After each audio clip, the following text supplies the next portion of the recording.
समुद्र मंथन हुआ है। समुद्र मंथन करने के लिए अब कोई मथानी तो है नहीं, इतना बड़ा समुद्र, उसका मंथन कैसे किया जाए? तो मदिराचल जो पर्वत है ना, उसकी मथानी बनी है।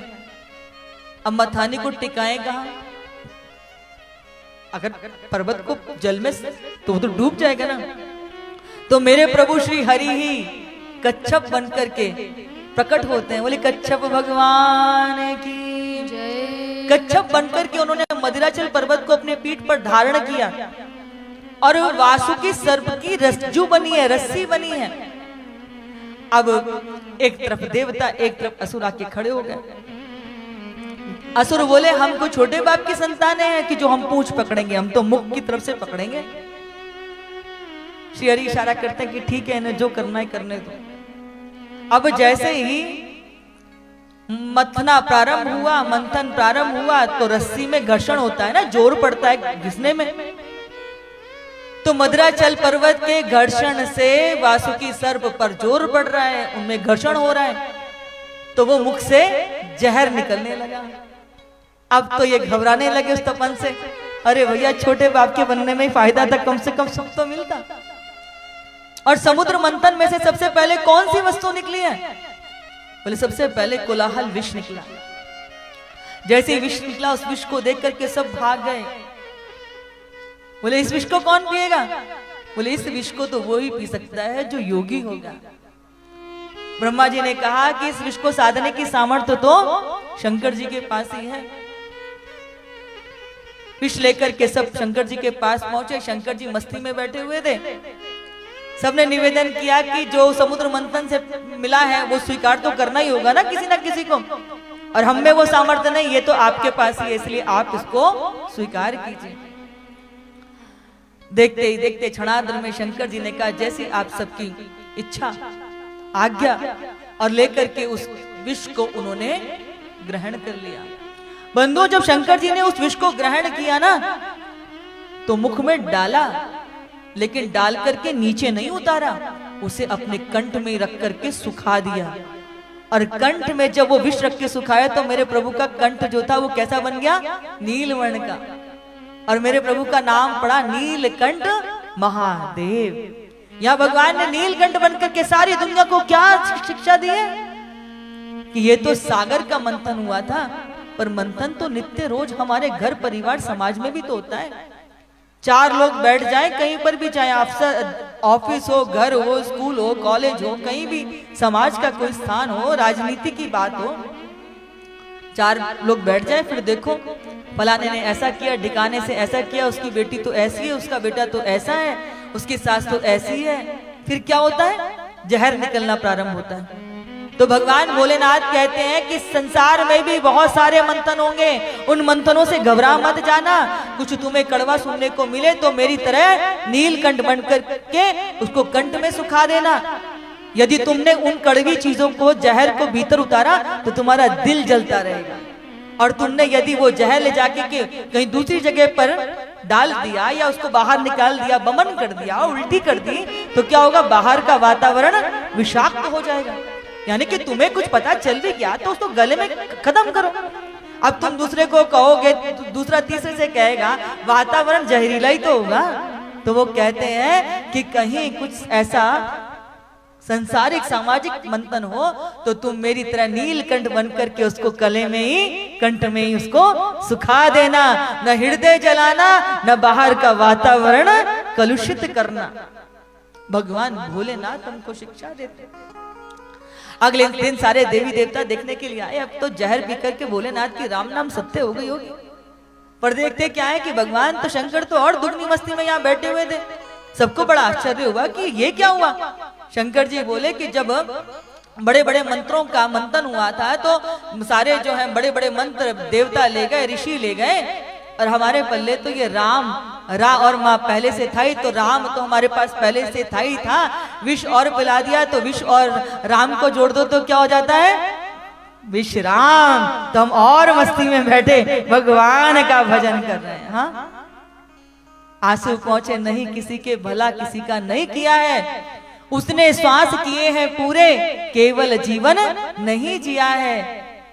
मात्र देवता थे शिव शंकर, महादेव इसलिए हो गए लोक धर्म की जय हो जग में, अमृत बांटा जहर पिया है, काली घनी रात के पीछे जो लोगों को राह दिखाए, लाख चंद्रमाओं से बढ़कर छोटा सा वो एक दिया है, ना मैं कुछ हूं ना तुम कुछ हो, उसने जिससे जो चाहा है उससे वैसा काम लिया है। अगर शंकर जी भी अमृत पी लेते तो वो भी तो देवता ही बन जाते ना, पर महादेव क्यों बने? संसार के कल्याण के लिए, जिसने अमृत नहीं जिसने विष को धारण कर लिया, ऐसे वो महादेव समुद्र मंथन की उस लीला में जहां चारों ओर हाहाकार मचा हुआ था, शंकर जी की अद्भुत लीला है। वो जब समुद्र मंथन हुआ तो सारे चारों तरफ जहर को देख करके सब भयाक्रांत, लेकिन किसने उस संकट को मिटाया? मेरे भोलेनाथ ने। अलकुट विष निकला, उसके बाद इस समुद्र मंथन में से 14 रत्न प्राप्त हुए। उच्च श्रेय घोड़ा निकला है, जो है इसमें से अप्सराएं निकली हैं, गौ माता निकली हैं, इसमें से बहुत सारे पारिजात का वृक्ष निकला है, उच्च श्रेय घोड़ा निकला है, ऐरावत हाथी निकला है, 5 अन्य शंख निकला है। और बाद में फिर क्या हुआ है? इसमें से लक्ष्मी जी निकली हैं। और लक्ष्मी जी ने किनका वर्ण किया है? विष्णु भगवान का। फिर क्या हुआ? फिर धन्वंतरी जी अमृत लेके निकले, और जैसे ही अमृत लेके निकले तैसे ही देवता और जो असुर हैं उन्होंने आपाधापी की। इस समुद्र मंथन का असली फल तो अमृत है ना। इतना परिश्रम किया, पुरुषार्थ किया, देवताओं को और दैत्यों को एक साथ लाना आसान है क्या? अब यहां पर अगर असुर अमृत पी लेंगे फिर तो बड़ा ही अनर्थ हो जाएगा।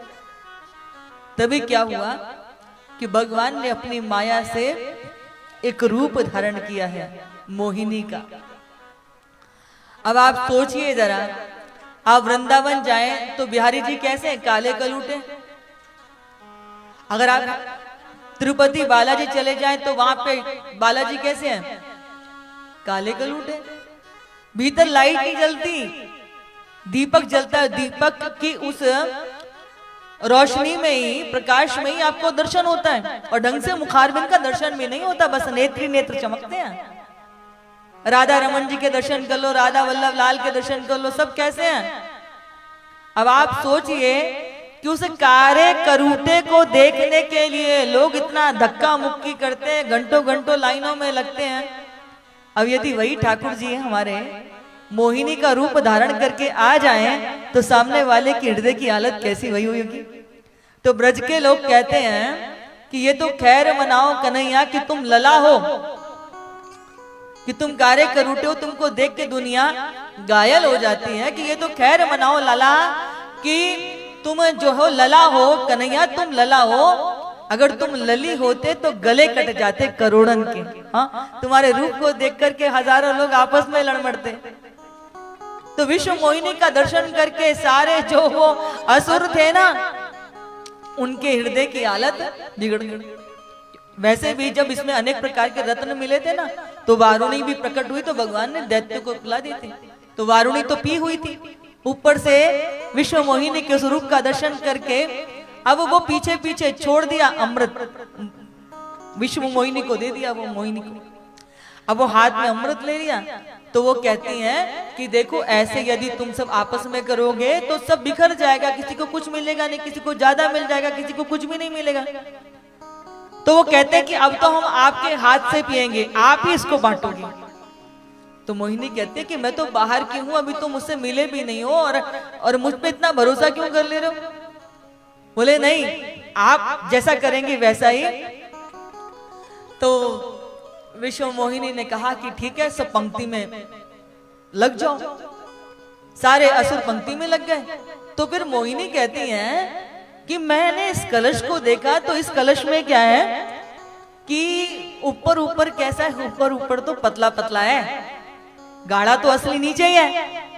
इसलिए एक काम करते हैं कि पतला पतला सारा हम देवताओं को बांट देते हैं, असली गाढ़ा वाला अमृत तो नीचे, वो आप सबको देंगे, बूंद बूंद करके सबको बांट देंगे, गाढ़ा गाढ़ा असली वाला वो नीचे है। सारे असुर कहते हैं कि बिल्कुल जो तुम कहोगी। और इधर भगवान ने सारे देवताओं को पंक्ति में बैठा करके उनको अमृत बांटना प्रारंभ कर दिया। तो इस पंक्ति में एक असुर आकर के बैठ गया, उसे लगा जरूर कुछ गड़बड़ है, वो बैठ गया।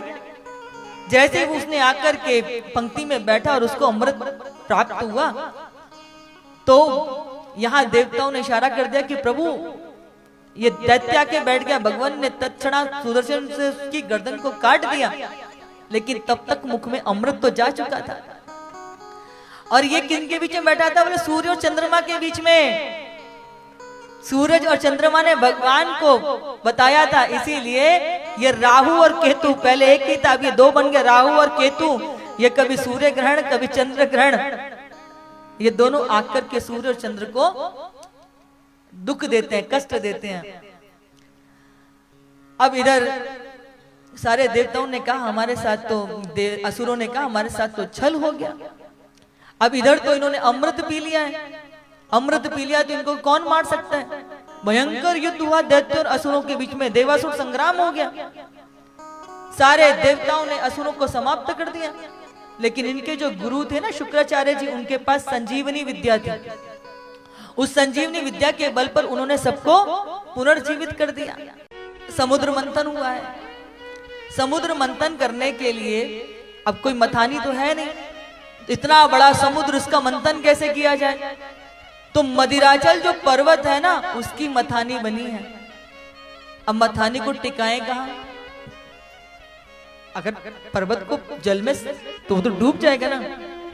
तो मेरे प्रभु श्री हरि ही कच्छप बनकर के प्रकट होते हैं। बोले कच्छप भगवान की जय। कच्छप बनकर के उन्होंने मदिराचल पर्वत को अपने पीठ पर धारण किया और वासुकी सर्प की रज्जु बनी है, रस्सी बनी है। अब एक तरफ देवता एक तरफ असुर आके खड़े हो गए। असुर बोले हम कोई छोटे बाप की संतान हैं कि जो हम पूंछ पकड़ेंगे, हम तो मुख की तरफ से पकड़ेंगे। श्री हरि इशारा करते हैं कि ठीक है, इन्हें जो करना है करने दो। अब जैसे ही मथना प्रारंभ हुआ, मंथन प्रारंभ हुआ, तो रस्सी में घर्षण होता है ना, जोर पड़ता है घिसने में। तो मदिराचल पर्वत के घर्षण से वासुकी सर्प पर जोर पड़ रहा है, उनमें घर्षण हो रहा है, तो वो मुख से जहर निकलने लगा। अब तो ये घबराने लगे उस तपन से, अरे भैया छोटे बाप के बनने में फायदा था, कम से कम सुख तो मिलता। और समुद्र मंथन में से सबसे पहले कौन सी वस्तु निकली है? बोले सबसे पहले कोलाहल विष निकला। जैसे ही विष निकला, उस विष को देख करके सब भाग गए। बोले इस विष को कौन पिएगा? बोले इस विष को तो वो ही पी सकता है जो योगी होगा। ब्रह्मा जी ने कहा कि इस विष को साधने की सामर्थ्य तो शंकर जी के पास ही है। विष लेकर के सब शंकर जी के पास पहुंचे। शंकर जी मस्ती में बैठे हुए थे। सबने निवेदन किया कि जो समुद्र मंथन से मिला है वो स्वीकार तो करना ही होगा ना किसी ना किसी को, और हम में वो सामर्थ्य नहीं, ये तो आपके पास ही है, इसलिए आप इसको स्वीकार कीजिए। देखते ही देखते क्षणार्ध में शंकर जी ने कहा जैसी आप सबकी इच्छा, आज्ञा, और लेकर के उस विष को उन्होंने ग्रहण कर लिया। बंधुओं, जब शंकर जी ने उस विष को ग्रहण किया ना, तो मुख में डाला, लेकिन डाल करके नीचे नहीं उतारा, उसे अपने कंठ में रख करके सुखा दिया। और कंठ में जब वो विष रख के सुखाया, तो मेरे प्रभु का कंठ जो था वो कैसा बन गया? नीलवर्ण का। और मेरे प्रभु का नाम पड़ा नीलकंठ महादेव। यहाँ भगवान ने नीलकंठ बनकर के सारी दुनिया को क्या शिक्षा दी है कि ये तो सागर का मंथन हुआ था, पर मंथन तो नित्य रोज हमारे घर परिवार समाज में भी तो होता है। चार लोग बैठ जाएं कहीं पर भी, चाहे अफसर ऑफिस हो, घर हो, स्कूल हो, कॉलेज हो, कहीं भी समाज का कोई स्थान हो, राजनीति की बात हो, चार लोग बैठ जाएं, फिर देखो फलाने ने ऐसा किया, ढिकाने से ऐसा किया, उसकी बेटी तो ऐसी है, उसका बेटा तो ऐसा है, उसकी सास तो ऐसी है। फिर क्या होता है? जहर निकलना प्रारंभ होता है। तो भगवान भोलेनाथ कहते हैं कि संसार में भी बहुत सारे मंथन होंगे, उन मंथनों से घबरा मत जाना। कुछ तुम्हें कड़वा सुनने को मिले तो मेरी तरह नीलकंठ बनकर के उसको कंठ में सुखा देना। यदि तुमने उन कड़वी चीजों को, जहर को भीतर उतारा, तो तुम्हारा दिल जलता रहेगा। और तुमने यदि वो जहर ले जाके के कहीं दूसरी जगह पर डाल दिया या उसको बाहर निकाल दिया, बमन कर दिया, उल्टी कर दी, तो क्या होगा? बाहर का वातावरण विषाक्त हो जाएगा।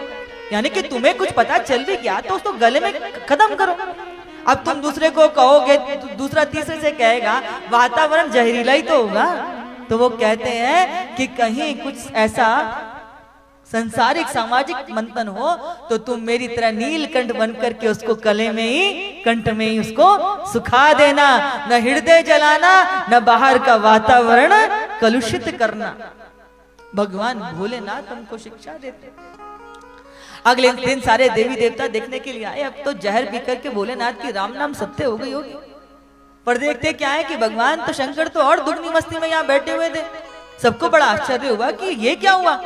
शंकर जी बोले कि जब बड़े बड़े मंत्रों का मंथन हुआ था तो सारे जो है बड़े बड़े मंत्र देवता ले गए, ऋषि ले गए, और हमारे पल्ले तो ये राम और माँ पहले से था ही, तो राम तो हमारे पास पहले से था ही था। विष और पिला दिया तो विष और राम को जोड़ दो तो क्या हो जाता है? विश्राम। तो हम और मस्ती में बैठे भगवान का भजन कर रहे हैं। हाँ, आंसू पहुंचे नहीं किसी के, भला किसी का नहीं किया है। उसने श्वास किए हैं पूरे, केवल जीवन नहीं जिया है। मात्र देवता थे शिव शंकर, महादेव इसलिए हो गए लोक धर्म की जय हो जग में। अमृत बांटा जहर पिया है, काली घनी रात के पीछे जो लोगों को राह दिखाए। लाख चंद्रमाओं से बढ़कर छोटा सा वो एक दिया है। ना मैं कुछ हूँ ना तुम कुछ हो, उसने जिससे जो चाहा है उससे वैसा काम लिया है। अगर शंकर जी भी अमृत पी लेते तो वो भी तो देवता ही बन जाते ना। पर महादेव क्यों बने? संसार के कल्याण के लिए, जिसने अमृत नहीं, जिसने विष को धारण कर लिया। ऐसे वो महादेव समुद्र मंथन की उस लीला में जहां चारों ओर हाहाकार मचा हुआ था। शंकर जी की अद्भुत लीला है। वो जब समुद्र मंथन हुआ तो सारे चारों तरफ जहर को देख करके सब भयाक्रांत, लेकिन किसने उस संकट को मिटाया? मेरे भोलेनाथ ने। कालकूट विष निकला। उसके बाद इस समुद्र मंथन में से 14 रत्न प्राप्त हुए। उच्च श्रेय घोड़ा निकला है, जो है इसमें से अप्सराएं निकली हैं, गौ माता निकली हैं, इसमें से बहुत सारे पारिजात का वृक्ष निकला है, उच्च श्रेय घोड़ा निकला है, ऐरावत हाथी निकला है, 5 अन्य शंख निकला है। और बाद में फिर क्या हुआ है? इसमें से लक्ष्मी जी निकली हैं। और लक्ष्मी जी ने किनका वर्ण किया है? विष्णु भगवान का। फिर क्या हुआ? फिर धन्वंतरी जी अमृत लेके निकले, और जैसे ही अमृत लेके निकले तैसे ही देवता और जो असुर हैं उन्होंने आपाधापी की। इस समुद्र मंथन का असली फल तो अमृत है ना। इतना परिश्रम किया, पुरुषार्थ किया, देवताओं को और दैत्यों को एक साथ लाना आसान है क्या? अब यहां पर अगर असुर अमृत पी लेंगे फिर तो बड़ा ही अनर्थ हो जाएगा। तभी क्या हुआ कि भगवान ने अपनी माया से एक रूप धारण किया है, मोहिनी का। अब आप सोचिए जरा, आप वृंदावन जाएं तो बिहारी जी कैसे हैं? काले कलूटे। अगर आप तिरुपति बालाजी चले जाएं तो वहां पे बालाजी कैसे हैं? काले कलूटे। भीतर लाइट नहीं जलती, दीपक जलता है। दीपक की उस रोशनी में ही, प्रकाश में ही आपको दर्शन होता है। और ढंग से मुखारबिंद का दर्शन भी नहीं होता, बस नेत्र नेत्र चमकते हैं। राधा रमन जी के दर्शन कर लो, राधा वल्लभ लाल के दर्शन कर लो, सब कैसे हैं? अब आप सोचिए कि उस कारे करूटे को देखने के लिए लोग इतना धक्का मुक्की करते हैं, घंटों घंटों लाइनों में लगते हैं। अब यदि वही ठाकुर जी हमारे मोहिनी का रूप धारण करके आ जाएं तो सामने वाले की हृदय की हालत कैसी हुई होगी। तो ब्रज के लोग कहते हैं कि ये तो खैर मनाओ कन्हैया कि तुम लला हो, कि तुम कारे करूटे हो, तुमको देख के दुनिया घायल हो जाती है। कि ये तो खैर मनाओ लला कि तुम जो हो लला हो, कन्हैया तुम लला हो। अगर तुम लली होते तो गले कट जाते करोड़न के। हाँ, तुम्हारे रूप को देख करके हजारों लोग आपस में लड़ मरते। तो विश्व मोहिनी का दर्शन करके सारे जो वो असुर थे ना, उनके हृदय की हालत बिगड़ गई। वैसे भी जब इसमें अनेक प्रकार के रत्न मिले थे ना, तो वारुणी भी प्रकट हुई तो भगवान ने दैत्य को पिला दी थी। तो वारुणी तो पी हुई थी, ऊपर से विश्व मोहिनी के स्वरूप का दर्शन करके अब वो पीछे पीछे छोड़ दिया अमृत, विश्व मोहिनी को दे दिया वो मोहिनी को। अब वो हाथ में अमृत ले लिया, तो वो कहती हैं कि देखो ऐसे यदि तुम सब आपस में करोगे तो सब बिखर जाएगा, किसी को कुछ मिलेगा नहीं, किसी को ज्यादा मिल जाएगा, किसी को कुछ भी नहीं मिलेगा। तो वो कहते हैं कि अब तो हम आपके हाथ से पिएंगे, आप ही इसको बांटोगे। तो मोहिनी कहते हैं कि मैं तो बाहर की हूं, अभी तो मुझसे मिले भी नहीं हो और मुझ पे इतना भरोसा क्यों कर ले रहे हो? बोले नहीं, आप जैसा करेंगे वैसा ही। तो विश्व मोहिनी ने कहा कि ठीक है, सब पंक्ति में लग जाओ। सारे असुर पंक्ति में लग गए। तो फिर मोहिनी कहती हैं कि मैंने इस कलश को देखा, तो इस कलश में क्या है कि ऊपर ऊपर कैसा है, ऊपर ऊपर तो पतला पतला है, गाढ़ा तो असली नीचे ही है। इसलिए एक काम करते हैं कि पतला पतला सारा हम देवताओं को बांट देते हैं, असली गाढ़ा वाला अमृत तो नीचे, वो आप सबको देंगे, बूंद बूंद करके सबको बांट देंगे, गाढ़ा गाढ़ा असली वाला वो नीचे है। सारे असुर कहते हैं कि बिल्कुल जो तुम कहोगी। और इधर भगवान ने सारे देवताओं को पंक्ति में बैठा करके उनको अमृत बांटना प्रारंभ कर दिया। तो इस पंक्ति में एक असुर आकर के बैठ गया, उसे लगा जरूर कुछ गड़बड़ है, वो बैठ गया।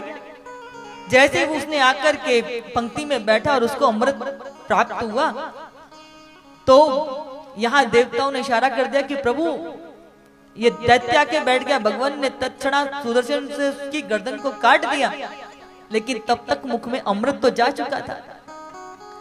और ये किनके बीच में बैठा था? बोले सूर्य और चंद्रमा के बीच में। सूरज और चंद्रमा ने भगवान को बताया था, इसीलिए ये राहु और केतु, पहले एक ही था, अब ये दो बन गए, राहु और केतु। ये कभी सूर्य ग्रहण कभी चंद्र ग्रहण, ये दोनों आकर के सूर्य और चंद्र को दुख देते हैं, कष्ट देते हैं।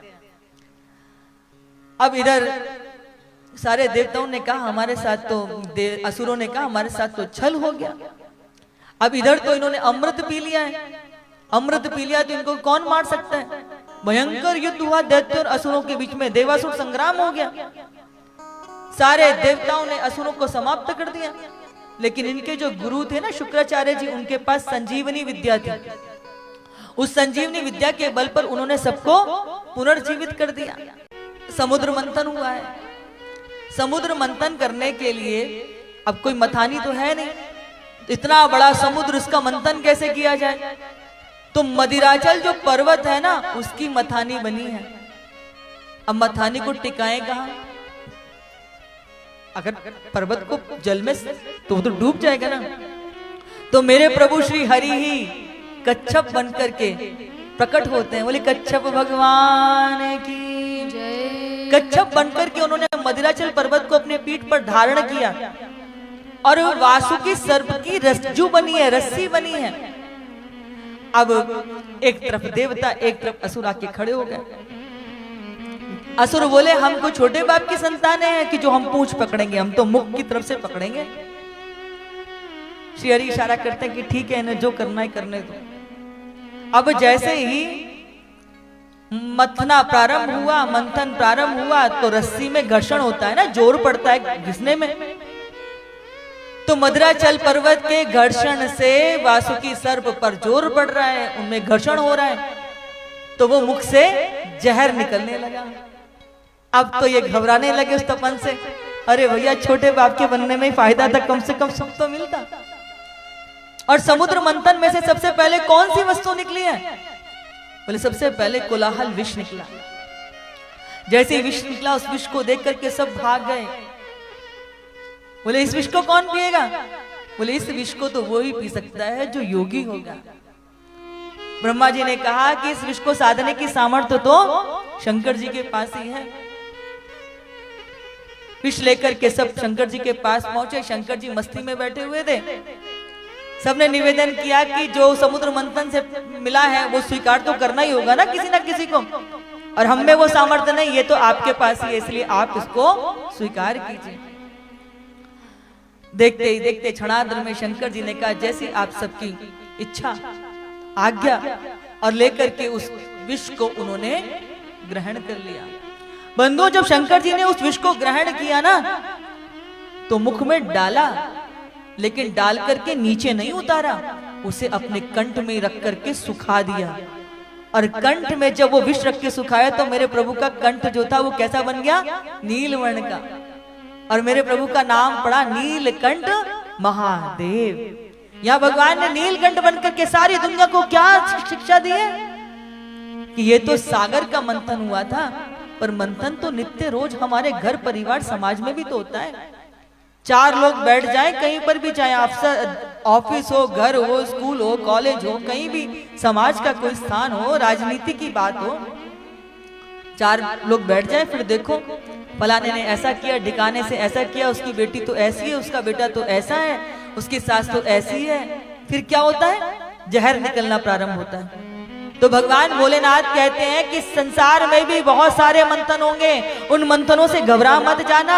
कुछ तुम्हें कड़वा सुनने को मिले तो मेरी तरह नीलकंठ बनकर के उसको कंठ में सुखा देना। यदि तुमने उन कड़वी चीजों को, जहर को भीतर उतारा तो तुम्हारा दिल जलता रहेगा, और तुमने यदि वो जहर ले जाके के कहीं दूसरी जगह पर डाल दिया या उसको बाहर निकाल दिया, बमन कर दिया, उल्टी कर दी, तो क्या होगा? बाहर का वातावरण विषाक्त हो जाएगा।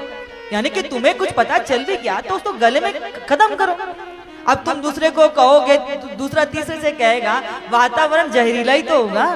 तो वो कहते हैं कि कहीं कुछ ऐसा संसारिक सामाजिक मंथन हो तो तुम मेरी तरह नीलकंठ बनकर के उसको गले में ही, कंठ में ही उसको सुखा देना। न हृदय जलाना, न बाहर का वातावरण कलुषित करना। भगवान भोलेनाथ हमको शिक्षा देते। अगले दिन सारे देवी देवता देखने के लिए आए। अब तो जहर पी करके भोलेनाथ की राम नाम सत्य हो गई होगी, पर देखते क्या है कि भगवान तो शंकर तो और दुगनी मस्ती में यहाँ बैठे हुए थे।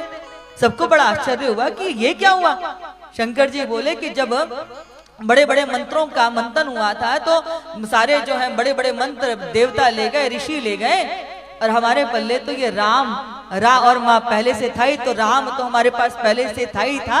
विष और पिला दिया तो विष और राम को जोड़ दो तो क्या हो जाता है? विश्राम। तो हम और मस्ती में बैठे भगवान का भजन कर रहे हैं। हाँ, आंसू पहुंचे नहीं किसी के, भला किसी का नहीं किया है। उसने श्वास किए हैं पूरे, केवल जीवन नहीं जिया है। मात्र देवता थे शिव शंकर, महादेव इसलिए हो गए लोक धर्म की जय हो जग में। अमृत बांटा जहर पिया है, काली घनी रात के पीछे जो लोगों को राह दिखाए। लाख चंद्रमाओं से बढ़कर छोटा सा वो एक दिया है। ना मैं कुछ हूँ ना तुम कुछ हो, उसने जिससे जो चाहा है उससे वैसा काम लिया है। अगर शंकर जी भी अमृत पी लेते तो वो भी तो देवता ही बन जाते ना, पर महादेव क्यों बने? संसार के कल्याण के लिए, जिसने अमृत नहीं, जिसने विष को धारण कर लिया। ऐसे वो महादेव समुद्र मंथन की उस लीला में जहां चारों ओर हाहाकार मचा हुआ था, शंकर जी की अद्भुत लीला है।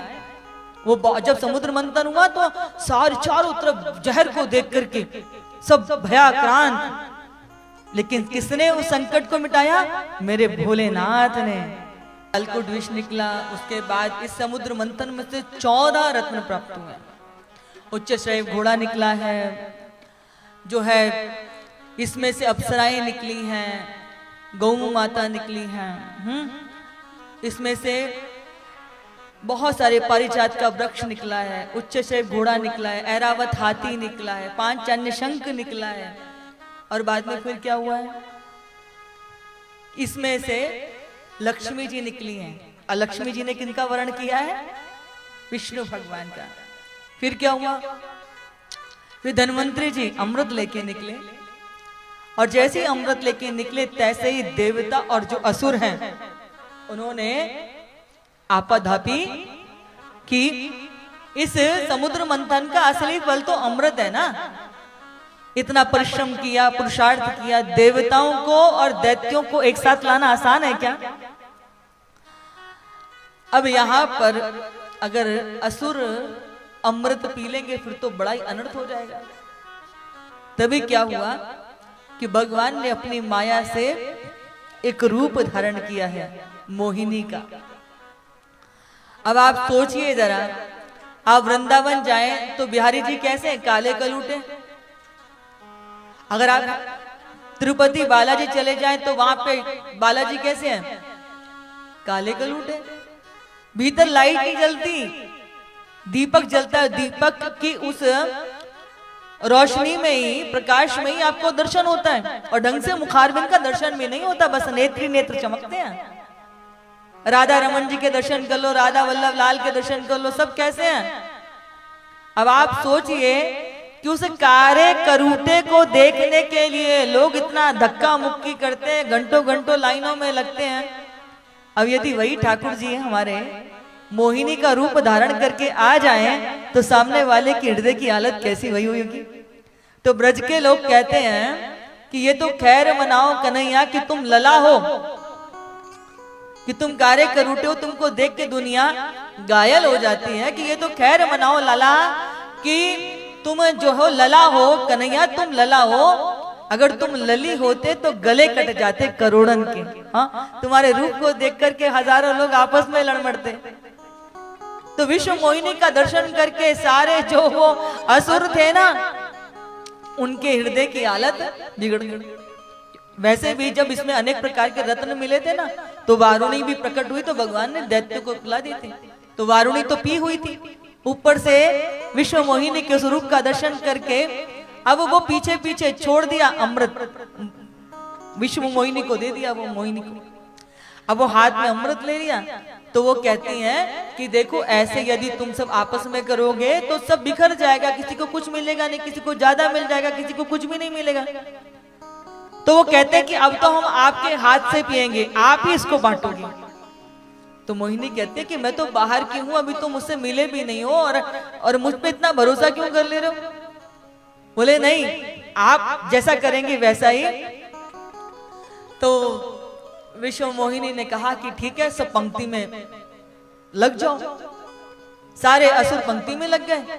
तो फिर मोहिनी कहती हैं कि मैंने इस कलश को देखा तो इस कलश में क्या है कि ऊपर ऊपर कैसा है, ऊपर ऊपर तो पतला पतला है, गाढ़ा तो असली नीचे ही है।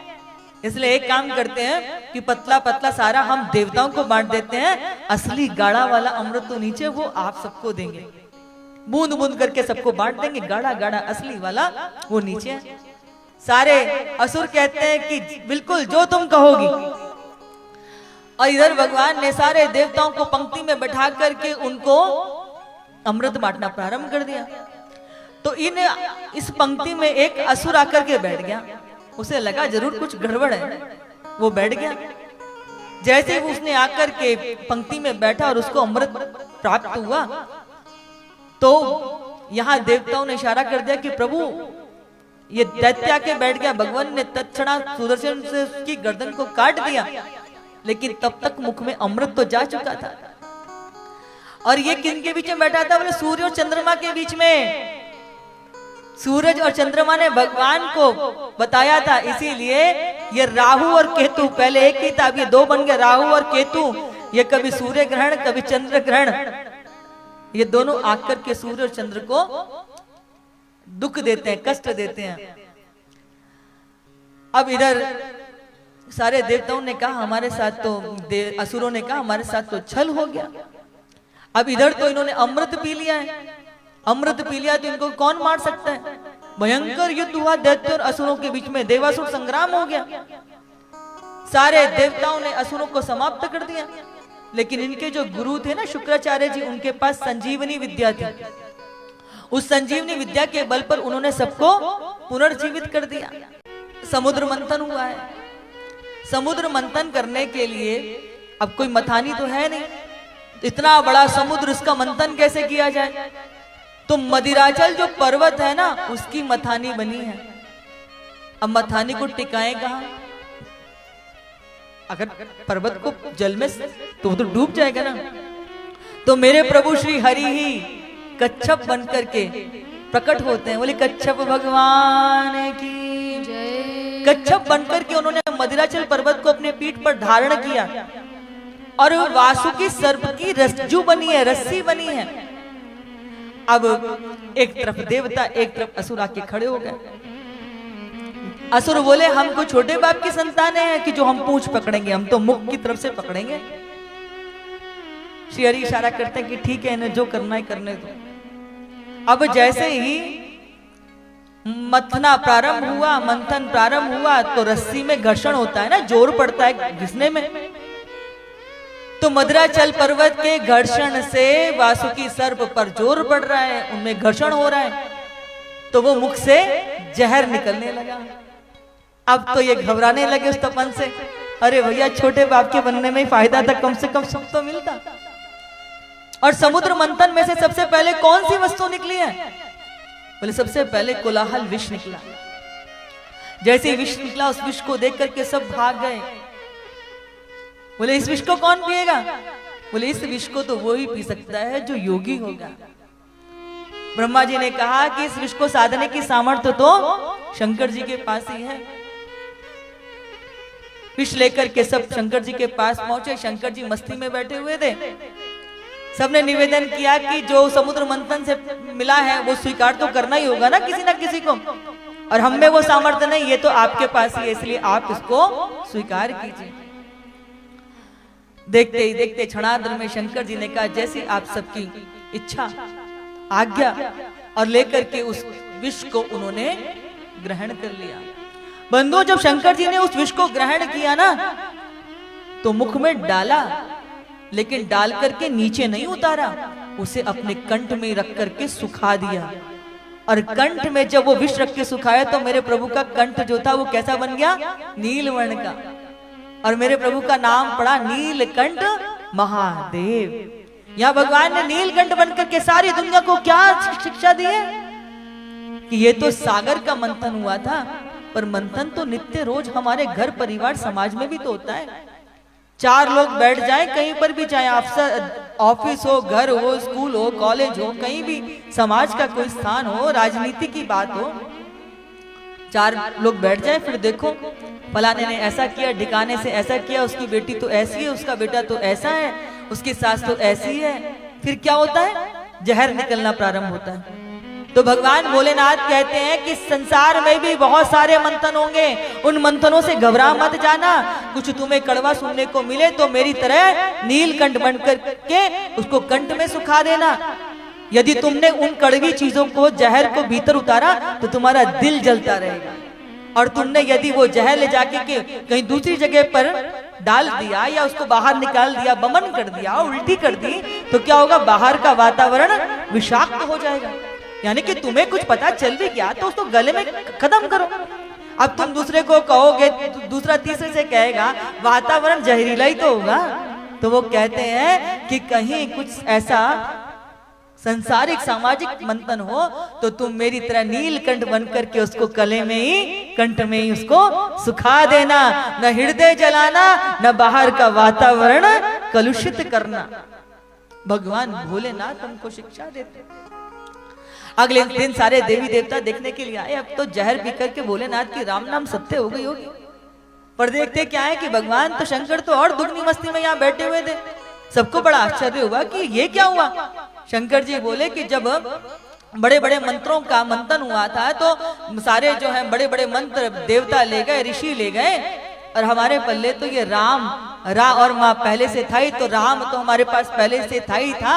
विष और पिला दिया तो विष और राम को जोड़ दो तो क्या हो जाता है?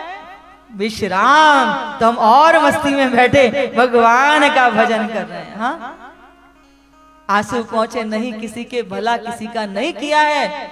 उसने श्वास किए हैं पूरे, केवल जीवन नहीं जिया है। मात्र देवता थे शिव शंकर, महादेव इसलिए हो गए लोक धर्म की जय हो जग में। अमृत बांटा जहर पिया है, काली घनी रात के पीछे जो लोगों को राह दिखाए। लाख चंद्रमाओं से बढ़कर छोटा सा वो एक दिया है। ना मैं कुछ हूँ ना तुम कुछ हो, उसने जिससे जो चाहा है उससे वैसा काम लिया है। अगर शंकर जी भी अमृत पी लेते तो वो भी तो देवता ही बन जाते ना। पर महादेव क्यों बने? संसार के कल्याण के लिए, जिसने अमृत नहीं, जिसने विष को धारण कर लिया, ऐसे वो महादेव समुद्र मंथन की उस लीला में जहां चारों ओर हाहाकार मचा हुआ था। शंकर जी की अद्भुत लीला है। वो जब समुद्र मंथन हुआ तो सारे चारों तरफ जहर को देख करके सब भयाक्रांत, लेकिन किसने उस संकट को मिटाया? मेरे भोलेनाथ ने। कालकूट विष निकला। उसके बाद इस समुद्र मंथन में से 14 रत्न प्राप्त हुए। उच्च श्रेय घोड़ा निकला है, जो है इसमें से अप्सराएं निकली हैं, गौ माता निकली हैं, इसमें से बहुत सारे पारिजात का वृक्ष निकला है, उच्च श्रेय घोड़ा निकला है, ऐरावत हाथी निकला है, 5 अन्य शंख निकला है। और बाद में फिर क्या हुआ है? इसमें से लक्ष्मी जी निकली हैं। और लक्ष्मी जी ने किनका वर्ण किया है? विष्णु भगवान का। फिर क्या हुआ?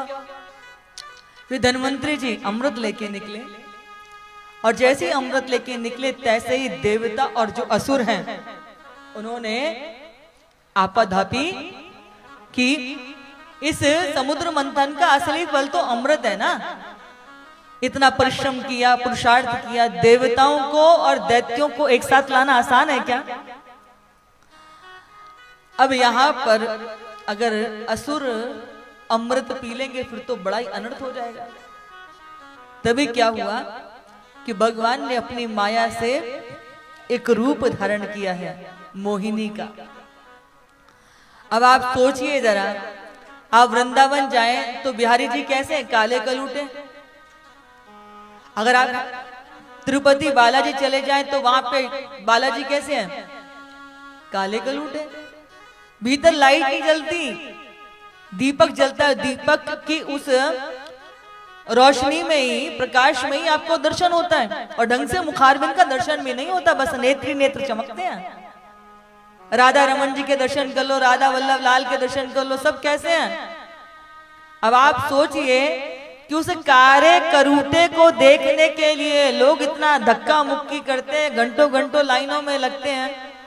अब यदि वही ठाकुर जी हमारे मोहिनी का रूप धारण करके आ जाएं तो सामने वाले की हृदय की हालत कैसी हुई होगी? तो ब्रज के लोग कहते हैं कि ये तो खैर मनाओ कन्हैया कि तुम लला हो, कि तुम कारे करूटे हो, तुमको देख के दुनिया घायल हो जाती है। कि ये तो खैर मनाओ लाला कि तुम जो हो लला हो, कन्हैया तुम लला हो। अगर तुम लली होते तो गले कट जाते करोड़न के। हाँ, तुम्हारे रूप को देख करके हजारों लोग आपस में लड़ मरते। तो विश्व मोहिनी का दर्शन करके सारे जो वो असुर थे ना, उनके हृदय की हालत बिगड़ गई। वैसे भी जब इसमें अनेक प्रकार के रत्न मिले थे ना, तो वारुणी भी प्रकट हुई, तो भगवान ने दैत्य को पिला दी थी। तो वारुणी तो पी हुई थी, ऊपर से विश्व मोहिनी के स्वरूप का दर्शन करके अब वो पीछे पीछे छोड़ दिया अमृत, विश्व मोहिनी को दे दिया वो मोहिनी को। अब वो हाथ में अमृत ले लिया, तो वो कहती हैं कि देखो ऐसे यदि तुम सब आपस में करोगे तो सब बिखर जाएगा, किसी को कुछ मिलेगा नहीं, किसी को ज्यादा मिल जाएगा, किसी को कुछ भी नहीं मिलेगा। तो वो कहते हैं कि अब तो हम आपके हाथ से पिएंगे, आप ही इसको बांटोगे। तो मोहिनी कहते हैं कि मैं तो बाहर की हूं, अभी तो मुझसे मिले भी नहीं हो, और मुझ पे इतना भरोसा क्यों कर ले रहे हो? बोले नहीं, आप जैसा करेंगे वैसा ही। तो विश्व मोहिनी ने कहा कि ठीक है, सब पंक्ति में लग जाओ। सारे असुर पंक्ति में लग गए। तो फिर मोहिनी कहती हैं कि मैंने इस कलश को देखा, तो इस कलश में क्या है कि ऊपर ऊपर कैसा है, ऊपर ऊपर तो पतला पतला है, गाढ़ा तो असली नीचे ही है। इसलिए एक काम करते हैं कि पतला पतला सारा हम देवताओं को बांट देते हैं, असली गाढ़ा वाला अमृत तो नीचे, वो आप सबको देंगे, बूंद बूंद करके सबको बांट देंगे, गाढ़ा गाढ़ा असली वाला वो नीचे है। सारे असुर कहते हैं कि बिल्कुल जो तुम कहोगी।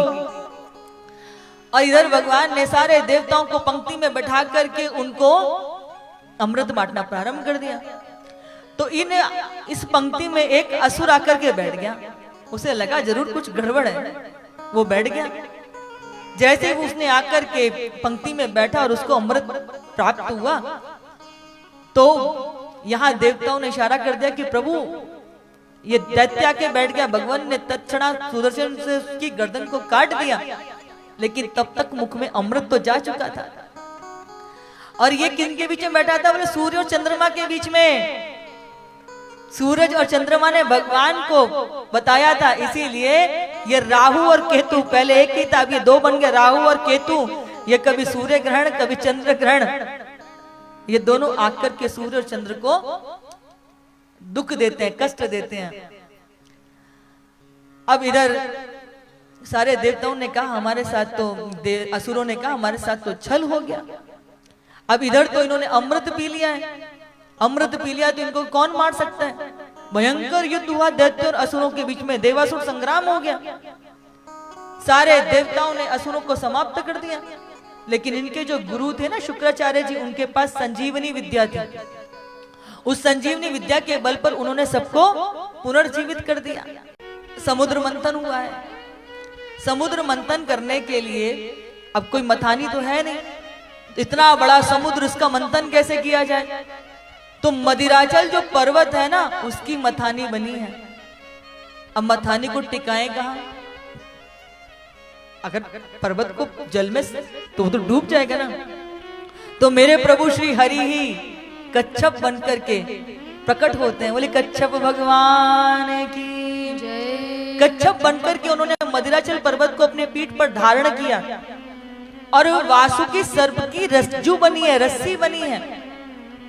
अब एक तरफ देवता एक तरफ असुर आके खड़े हो गए। असुर बोले हम को छोटे बाप की संतानें हैं कि जो हम पूंछ पकड़ेंगे, हम तो मुख की तरफ से पकड़ेंगे। श्री हरि इशारा करते हैं कि ठीक है, इन्हें जो करना है करने दो। अब जैसे ही मथना प्रारंभ हुआ, मंथन प्रारंभ हुआ, तो रस्सी में घर्षण होता है ना, जोर पड़ता है घिसने में। तो मदिराचल पर्वत के घर्षण से वासुकी सर्प पर जोर पड़ रहा है, उनमें घर्षण हो रहा है, तो वो मुख से जहर निकलने लगा। अब तो ये घबराने लगे उस तपन से, अरे भैया छोटे बाप के बनने में ही फायदा था, कम से कम सुख तो मिलता। और समुद्र मंथन में से सबसे पहले कौन सी वस्तु निकली है? बोले सबसे पहले कोलाहल विष निकला। जैसे ही विष निकला, उस विष को देख करके सब भाग गए। बोले इस विष को कौन पिएगा? बोले इस विष को तो वो ही पी सकता है जो योगी होगा। ब्रह्मा जी ने कहा कि इस विष को साधने की सामर्थ्य तो शंकर जी के पास ही है। विष लेकर के सब शंकर जी के पास पहुंचे। शंकर जी मस्ती में बैठे हुए थे। सबने निवेदन किया कि जो समुद्र मंथन से मिला है वो स्वीकार तो करना ही होगा ना किसी ना किसी को, और हम में वो सामर्थ्य नहीं, ये तो आपके पास ही है, इसलिए आप इसको स्वीकार कीजिए। देखते ही देखते क्षणार्ध में शंकर जी ने कहा जैसी आप सबकी इच्छा, आज्ञा, और लेकर के उस विष को उन्होंने ग्रहण कर लिया। बंधुओं, जब शंकर जी ने उस विष को ग्रहण किया ना, तो मुख में डाला, लेकिन डाल करके नीचे नहीं उतारा, उसे अपने कंठ में रख करके सुखा दिया। और कंठ में जब वो विष रख के सुखाया तो मेरे प्रभु का कंठ जो था वो कैसा बन गया? नीलवर्ण का।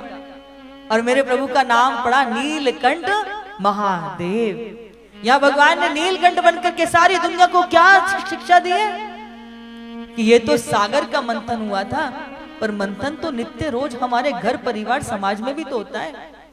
चार लोग बैठ जाए कहीं पर भी, चाहे अफसर ऑफिस हो, घर हो, स्कूल हो, कॉलेज हो, कहीं भी समाज का कोई स्थान हो, राजनीति की बात हो, चार लोग बैठ जाए, फिर देखो फलाने ने ऐसा किया, ढिकाने से ऐसा किया, उसकी बेटी तो ऐसी है, उसका बेटा तो ऐसा है, उसकी सास तो ऐसी है। फिर क्या होता है? जहर निकलना प्रारंभ होता है। तो भगवान भोलेनाथ कहते हैं कि संसार में भी बहुत सारे मंथन होंगे, उन मंथनों से घबरा मत जाना। कुछ तुम्हें कड़वा सुनने को मिले तो मेरी तरह नीलकंठ बनकर के उसको कंठ में सुखा देना। यदि तुमने उन कड़वी चीजों को, जहर को भीतर उतारा तो तुम्हारा दिल जलता रहेगा, और तुमने यदि वो जहर ले जाके के कहीं दूसरी जगह पर डाल दिया या उसको बाहर निकाल दिया, बमन कर दिया, उल्टी कर दी, तो क्या होगा? बाहर का वातावरण विषाक्त हो जाएगा। यानी कि तुम्हें कुछ पता चल भी गया तो उसको गले में खत्म करो। अब तुम दूसरे को कहोगे, दूसरा तीसरे से कहेगा, वातावरण जहरीला ही तो होगा। तो वो कहते हैं कि कहीं कुछ ऐसा संसारिक सामाजिक मंथन हो तो तुम मेरी तरह नीलकंठ बन करके उसको कले में ही, कंठ में ही उसको सुखा देना, न हृदय जलाना, न बाहर का वातावरण कलुषित करना। भगवान भोलेनाथ हमको शिक्षा देते। अगले दिन सारे देवी देवता देखने के लिए आए। अब तो जहर पी करके भोलेनाथ की राम नाम सत्य हो गई होगी। पर देखते क्या है कि भगवान तो शंकर तो और दुगनी मस्ती में यहाँ बैठे हुए थे। सबको बड़ा आश्चर्य हुआ कि ये क्या हुआ।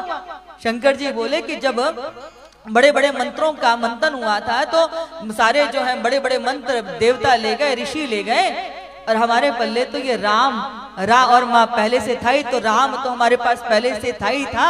विष और पिला दिया तो विष और राम को जोड़ दो तो क्या हो जाता है, विश्राम। तो हम और मस्ती में बैठे भगवान का भजन कर रहे हैं। हाँ, आंसू पहुंचे नहीं किसी के, भला किसी का नहीं किया है।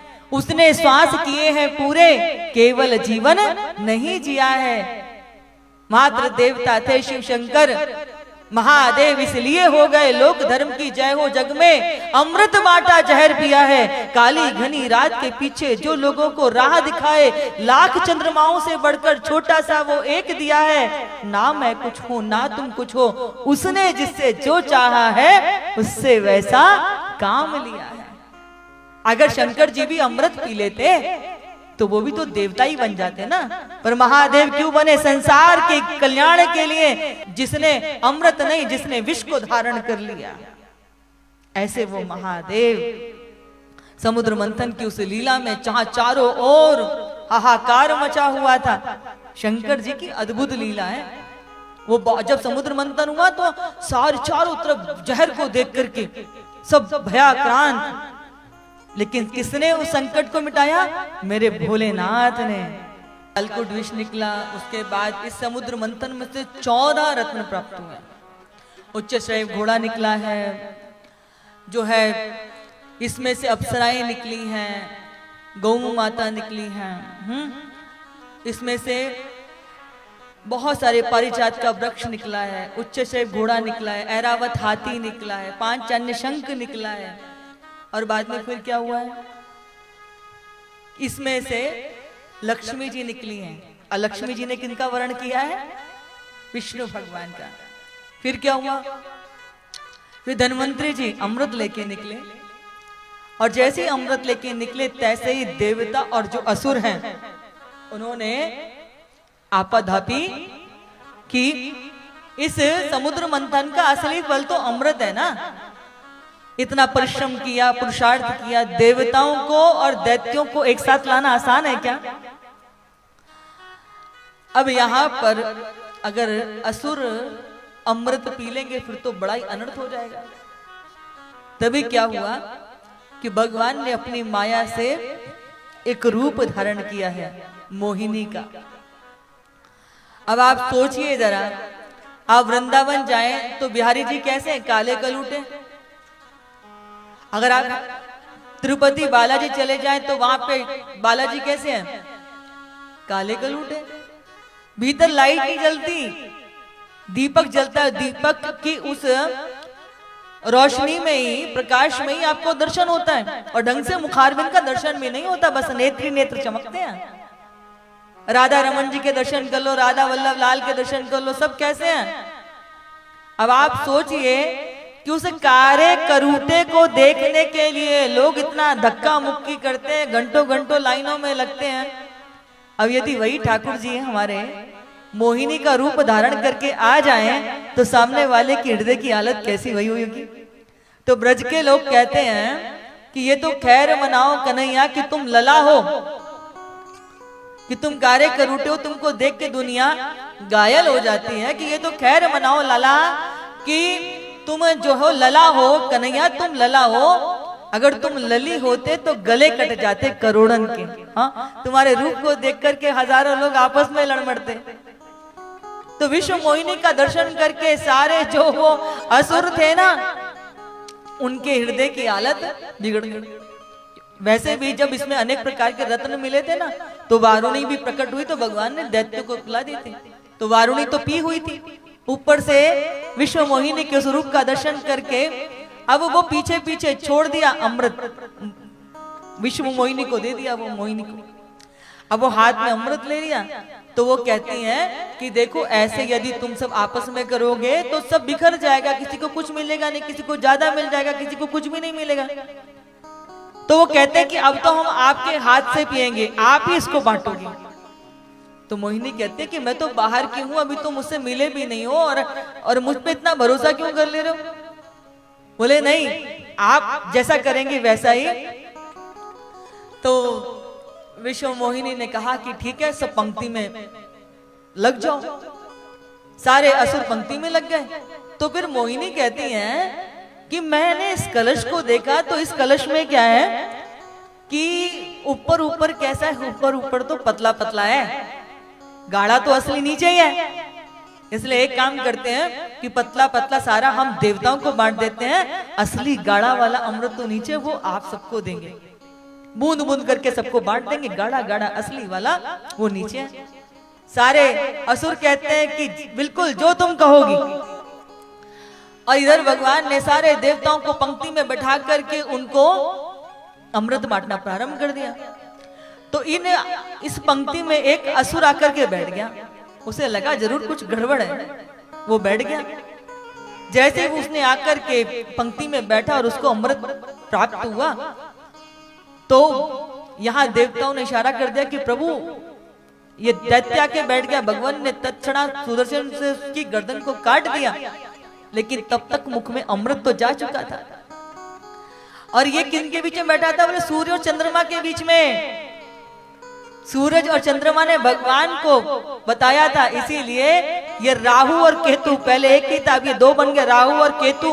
ये कभी सूर्य ग्रहण कभी चंद्र ग्रहण, ये दोनों आकर के सूर्य और चंद्र को दुख देते हैं, कष्ट देते हैं। अब इधर सारे देवताओं ने कहा हमारे साथ तो, असुरों ने कहा हमारे साथ तो छल हो गया। अब इधर तो इन्होंने अमृत पी लिया है, अमृत पी लिया तो इनको कौन मार सकता है? भयंकर युद्ध हुआ दैत्य और असुरों के बीच में, देवासुर संग्राम हो गया। सारे देवताओं ने असुरों को समाप्त कर दिया। लेकिन इनके जो गुरु थे ना शुक्राचार्य जी, उनके पास संजीवनी विद्या थी। उस संजीवनी विद्या के बल पर उन्होंने सबको पुनर्जीवित कर दिया। समुद्र मंथन हुआ है। समुद्र मंथन करने के लिए अब कोई मथानी तो है नहीं, इतना बड़ा समुद्र, इसका मंथन कैसे किया जाए? तो मदिराचल जो पर्वत है ना, उसकी मथानी बनी है। अब मथानी को टिकाएं कहां? अगर पर्वत को जल में तो वो तो डूब जाएगा ना। तो मेरे प्रभु श्री हरि ही कच्छप बन करके प्रकट होते हैं। बोले कच्छप भगवान की जय। कच्छप बनकर के उन्होंने मदिराचल पर्वत को अपने पीठ पर धारण किया और वासुकी सर्प की रज्जू बनी है, रस्सी बनी है। अब एक तरफ देवता एक तरफ असुर आके खड़े हो गए। असुर बोले हम कोई छोटे बाप की संतान है कि जो हम पूंछ पकड़ेंगे, हम तो मुख की तरफ से पकड़ेंगे। श्री हरि इशारा करते हैं कि ठीक है, इन्हें जो करना है करने दो। अब जैसे ही मथना प्रारंभ हुआ, मंथन प्रारंभ हुआ, तो रस्सी में घर्षण होता है ना, जोर पड़ता है घिसने में। तो मदिराचल पर्वत के घर्षण से वासुकी सर्प पर जोर पड़ रहा है, उनमें घर्षण हो रहा है, तो वो मुख से जहर निकलने लगा। अब तो ये घबराने लगे उस तपन से, अरे भैया छोटे बाप के बनने में फायदा था, कम से कम सुख तो मिलता। और समुद्र मंथन में से सबसे पहले कौन सी वस्तु निकली है? बोले सबसे पहले कोलाहल विष निकला। जैसे ही विष निकला, उस विष को देख करके सब भाग गए। बोले इस विष को कौन पिएगा? बोले इस विष को तो वो ही पी सकता है जो योगी होगा। ब्रह्मा जी ने कहा कि इस विष को साधने की सामर्थ्य तो शंकर जी के पास ही है। विष लेकर के सब शंकर जी के पास पहुंचे। शंकर जी मस्ती में बैठे हुए थे। सबने निवेदन किया कि जो समुद्र मंथन से मिला है वो स्वीकार तो करना ही होगा ना किसी ना किसी को, और हम में वो सामर्थ्य नहीं, ये तो आपके पास ही है, इसलिए आप इसको स्वीकार कीजिए। देखते ही देखते क्षणार्ध में शंकर जी ने कहा जैसी आप सबकी इच्छा, आज्ञा, और लेकर के उस विष को उन्होंने ग्रहण कर लिया। बंधु जब शंकर जी ने उस विष को ग्रहण किया ना, तो मुख में डाला, लेकिन डाल करके नीचे नहीं उतारा, उसे अपने कंठ में ही रख करके सुखा दिया। और कंठ में जब वो विष रख के सुखाया तो मेरे प्रभु का कंठ जो था वो कैसा बन गया? नीलवर्ण का। और मेरे प्रभु का नाम पड़ा नीलकंठ महादेव। यहाँ भगवान ने नीलकंठ बनकर के सारी दुनिया को क्या शिक्षा दी है कि ये तो सागर का मंथन हुआ था, पर मंथन तो नित्य रोज हमारे घर परिवार समाज में भी तो होता है। चार लोग बैठ जाएं कहीं पर भी, चाहे अफसर ऑफिस हो, घर हो, स्कूल हो, कॉलेज हो, कहीं भी समाज का कोई स्थान हो, राजनीति की बात हो, चार लोग बैठ जाएं, फिर देखो फलाने ने ऐसा किया, ढिकाने से ऐसा किया, उसकी बेटी तो ऐसी है, उसका बेटा तो ऐसा है, उसकी सास तो ऐसी है, फिर क्या होता है? जहर निकलना प्रारंभ होता है। तो भगवान भोलेनाथ कहते हैं कि संसार में भी बहुत सारे मंथन होंगे, उन मंथनों से घबरा मत जाना। कुछ तुम्हें कड़वा सुनने को मिले तो मेरी तरह नीलकंठ बनकर के उसको कंठ में सुखा देना। यदि तुमने उन कड़वी चीजों को, जहर को भीतर उतारा तो तुम्हारा दिल जलता रहेगा, और तुमने यदि वो जहर ले जाके के कहीं दूसरी जगह पर डाल दिया या उसको बाहर निकाल दिया, बमन कर दिया, उल्टी कर दी, तो क्या होगा? बाहर का वातावरण विषाक्त हो जाएगा। यानी कि तुम्हें कुछ पता चल भी गया तो उसको गले में खत्म करो। अब तुम दूसरे को कहोगे, दूसरा तीसरे से कहेगा, वातावरण जहरीला ही तो होगा। तो वो कहते हैं कि कहीं कुछ ऐसा संसारिक सामाजिक मंथन हो तो तुम मेरी तरह नीलकंठ बनकर के उसको गले में ही, कंठ में ही उसको सुखा देना। न हृदय जलाना, न बाहर का वातावरण कलुषित करना। भगवान भोलेनाथ तुमको शिक्षा देते। अगले दिन सारे देवी देवता देखने के लिए आए। अब तो जहर पी करके भोलेनाथ की राम नाम सत्य हो गई होगी, पर देखते क्या है कि भगवान तो शंकर तो और दुगनी मस्ती में यहाँ बैठे हुए थे। सबको बड़ा आश्चर्य हुआ कि ये क्या हुआ। शंकर जी बोले कि जब बड़े बड़े मंत्रों का मंथन हुआ था तो सारे जो है बड़े बड़े मंत्र देवता ले गए, ऋषि ले गए, और हमारे पल्ले तो ये राम और माँ पहले से था ही, तो राम तो हमारे पास पहले से था ही था। विष और पिला दिया तो विष और राम को जोड़ दो तो क्या हो जाता है? विश्राम। तो हम और मस्ती में बैठे भगवान का भजन कर रहे हैं। हाँ, आंसू पहुंचे नहीं किसी के, भला किसी का नहीं किया है। उसने श्वास किए हैं पूरे, केवल जीवन नहीं जिया है। मात्र देवता थे शिव शंकर, महादेव इसलिए हो गए लोक धर्म की जय हो जग में। अमृत बांटा जहर पिया है, काली घनी रात के पीछे जो लोगों को राह दिखाए। लाख चंद्रमाओं से बढ़कर छोटा सा वो एक दिया है। ना मैं कुछ हूँ ना तुम कुछ हो, उसने जिससे जो चाहा है उससे वैसा काम लिया है। अगर शंकर जी भी अमृत पी लेते तो वो भी तो देवता ही बन जाते ना, पर महादेव क्यों बने? संसार के कल्याण के लिए, जिसने अमृत नहीं, जिसने विष को धारण कर लिया। ऐसे वो महादेव समुद्र मंथन की उस लीला में जहां चारों ओर हाहाकार मचा हुआ था। शंकर जी की अद्भुत लीला है।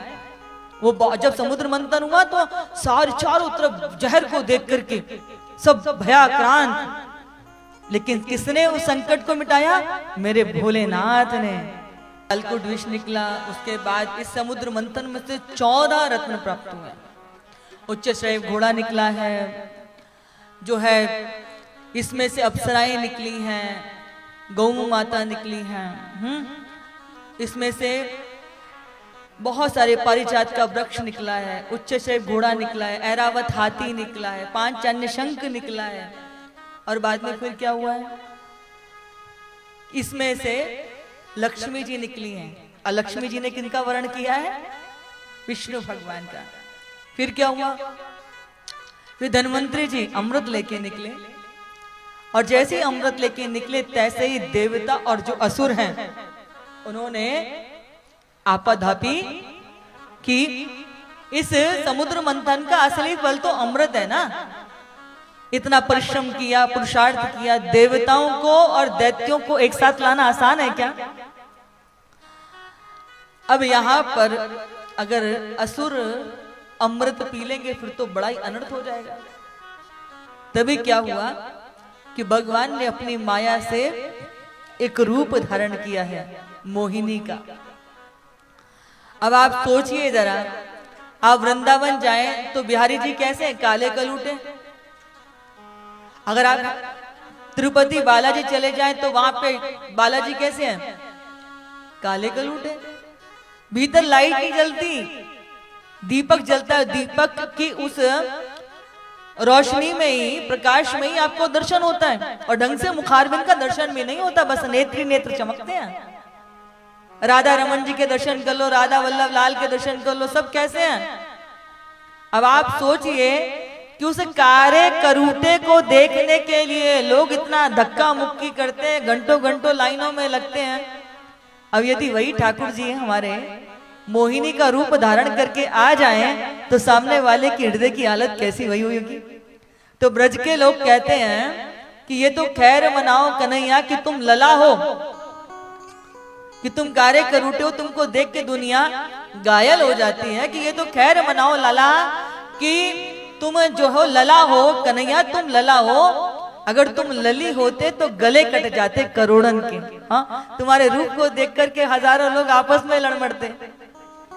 तो विश्व मोहिनी का दर्शन करके सारे जो वो असुर थे ना, उनके हृदय की हालत बिगड़ गई।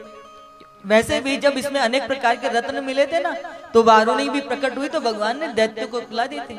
तो वारुणी तो पी हुई थी, ऊपर से विश्व मोहिनी के स्वरूप का दर्शन करके अब वो पीछे पीछे छोड़ दिया अमृत, विश्व मोहिनी को दे दिया वो मोहिनी को। अब वो हाथ में अमृत ले लिया, तो वो कहती हैं कि देखो ऐसे यदि तुम सब आपस में करोगे तो सब बिखर जाएगा, किसी को कुछ मिलेगा नहीं, किसी को ज्यादा मिल जाएगा, किसी को कुछ भी नहीं मिलेगा। तो वो कहते हैं कि अब तो हम आपके हाथ से पिएंगे, आप ही इसको बांटोगे। तो मोहिनी कहते हैं कि मैं तो बाहर की हूं, अभी तो मुझसे मिले भी नहीं हो, और मुझ पे इतना भरोसा क्यों कर ले रहे हो? बोले नहीं, आप जैसा करेंगे वैसा ही। तो विश्व मोहिनी ने कहा कि ठीक है, सब पंक्ति में लग जाओ। सारे असुर पंक्ति में लग गए। तो फिर मोहिनी कहती हैं कि मैंने इस कलश को देखा, तो इस कलश में क्या है कि ऊपर ऊपर कैसा है, ऊपर ऊपर तो पतला पतला है, गाढ़ा तो असली नीचे ही है। इसलिए एक काम करते हैं कि पतला पतला सारा हम देवताओं को बांट देते हैं, असली गाढ़ा वाला अमृत तो नीचे, वो आप सबको देंगे, बूंद बूंद करके सबको बांट देंगे, गाढ़ा गाढ़ा असली वाला वो नीचे है। सारे असुर कहते हैं कि बिल्कुल जो तुम कहोगी। और इधर भगवान ने सारे देवताओं को पंक्ति में बैठा करके उनको अमृत बांटना प्रारंभ कर दिया।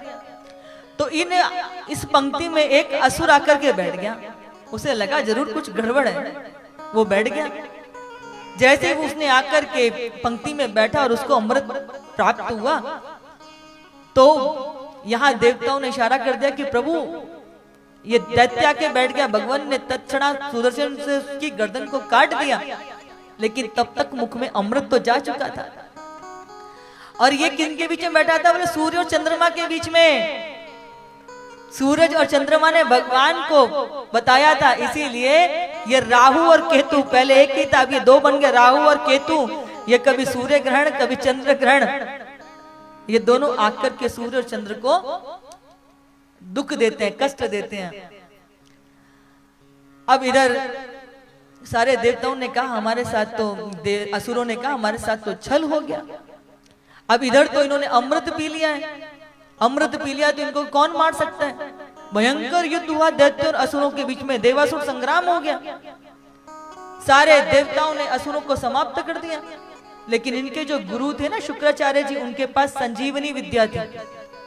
उस संजीवनी विद्या के बल पर उन्होंने सबको पुनर्जीवित कर दिया।